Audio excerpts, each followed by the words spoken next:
मी सुनील शंकर सुमडा, विद्यमान सरपंच शिगाव, ग्रुप ग्रामपंचायत खोताड.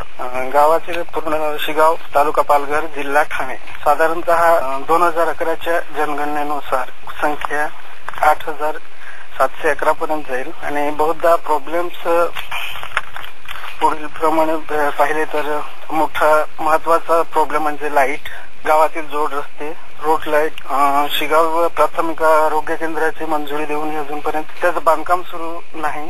कामाची सुरुवात कुठल्याच प्रकारे केलेली नाही आहे आणि महत्वाचं म्हणजे मुलांच्या शिक्षणासाठी एक हायस्कूल हवं आहे. तसेच गावातील मुलांचं शिक्षण 5वी ते 7वी पर्यंत बहुधा घेतात. त्याच्यानंतर पुढील शिक्षणासाठी बोईसरला जाण्यासाठी खर्च कमी पडतो, ज्यामुळे शिकू शकत नाही. हा मोठा प्रॉब्लेम आहे. तसेच आमच्या बोईसर ते शिगाव हा महत्वाचा जोड रस्ता पडलेले.